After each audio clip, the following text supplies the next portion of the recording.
पण खरंच आपला एखादा प्रॉब्लेम मिटवायला कोणता एखादा खेळाडू आला का? जे आपले प्रॉब्लेम असतात किंवा आपल्याला शिकायचंय, एखाद्या वेळेस आपला नंबर लागत नाही, तिथं आपल्याजवळ पैसे नसतात, तशा वेळेला कोणी आलंय का आपल्यासाठी मदतीला? कोणीच येत नाही. आपले प्रॉब्लेम आपल्याला सॉल्व्ह करावं लागतात. आणि सगळ्यात मोठा प्रॉब्लेम आहे शेतकरी वर्गात. शेतकरी वर्गामध्ये मुलांना क्लास नाहीत.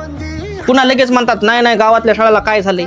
तुम्ही प्रश्न हे नाही, प्रॉपर जे लोक बिझनेसमॅन आहे, जे लोक नोकरीला आहेत, त्याच्या मुलं शाळेत ते जातात दिवसभर क्लासच्या शाळेमध्ये एकदम टॉपच्या, आणि त्याच्या लगेच त्याला ट्युशन, आणि मग ते कुठं बरोबरी करणार आहे? याचा आणि त्याचा जमीन आसमान फरक आहे. बेस पक्का होईन ना. मग तुम्हाला तर तेच पाहिजे. देशात जी यंग पिढी आहे अशीच भरकटायली. खेड्यापाड्यानं मुलं त्याची काही करायची मानसिकता पण राहिली नाही. काहीच करणं, ते उलट शिकलेल्याला फालतू समजायले, काहीच होईना म्हणाले. कारण काय व्हायला विषय, शिक्षणाला मुद्दा असा व्हायला जे त्याला शिकायचंय त्याला पैसाच पूर्ण नाही व्यवस्थित.